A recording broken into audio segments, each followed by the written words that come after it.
And our fifth main topic today gets sent in to us by Wolfpack Jackson, who writes, Did you happen to see that Kevin Feige revealed a new alternate post-credit scene from Iron Man from 2008 where Nick Fury mentions mutants and radioactive bug bites? Thought it was really cool that they had a scene with those in there, and even more so that they are coming to light. All right, thanks a lot for that. And I believe it was the Saturn Awards that came out. Rob, you're of course familiar with the Saturn Awards. I believe you've won one or two of those. I have. So you're of course familiar with that. So Kevin Feige gave this video message talking about, I believe he was pimping the Infinity Saga, big collection release that it's going to be coming out. And a part of that Infinity Saga, he said, we're going to be including a never before seen thing that we recorded. And what it basically was, it was indeed that post-credit scene from Iron Man where Nick Fury comes out, Samuel Jackson, where he first meets Tony Stark and introduces himself as Nick Fury. Well, one of the takes of that, they showed the video footage of it, and it's just Samuel Jackson in front of a blue screen doing it. And this was the line that he gave in there. The line he said was, as if gamma accidents, radioactive bug bites, and assorted mutants weren't enough, I have to deal with a spoiled brat who doesn't play well with others and wants to keep all his toys to himself. That was the line that was used. And it's cute. It's a cute line.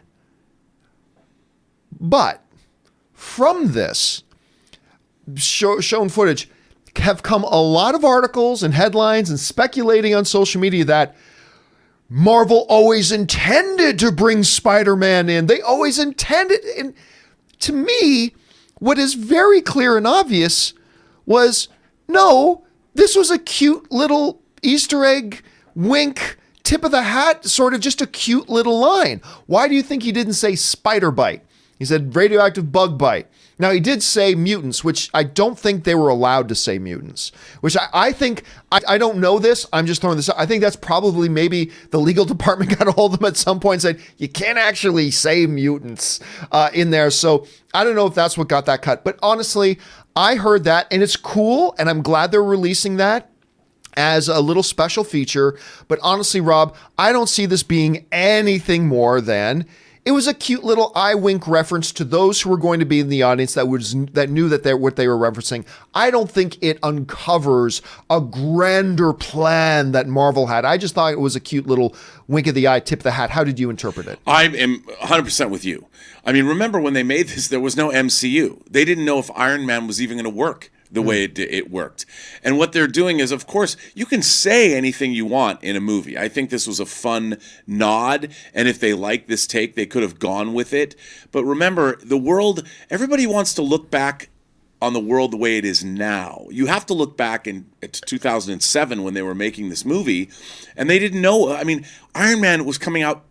Paramount put Iron Man out. People forget that, the world is very different, especially for the MCU, than it is today.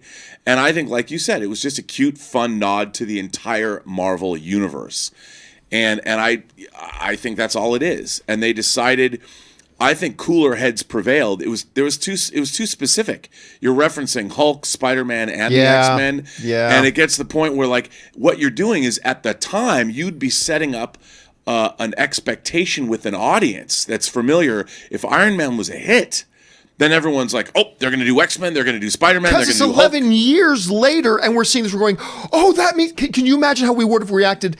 Everybody just would have been, oh, that means Spider-Man's going to be in the next movie. You're absolutely right. And that's why they didn't do that. That's why they didn't do that. They had to see if Iron Man was even going to succeed.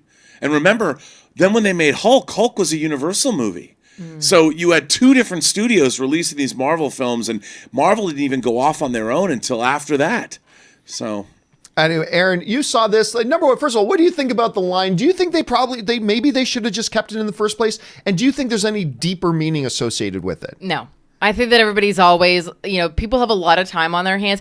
No, people have a lot of time on our hands, because I'm going to include myself in that. It's fun to, develop conspiracy theories on what would have happened and where their intentions were or weren't. And as we discover a lot on this show, a lot of them are unfounded. And so I think that, it was a really cute thing to add in.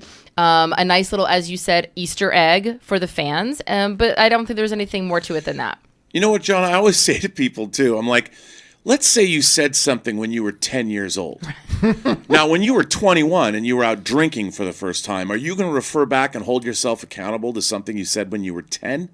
Well, that's 11 years. That's where we're at with the MCU. If they had a scene with Nick Fury that they shot at the end of the production of Iron Man 1, it doesn't mean now that you're an adult and you can drink liquor that anything you said when you were 10 has any bearing on your life the way it is when you're 21. I invite everyone to go back to your Twitter feed from 10 years ago.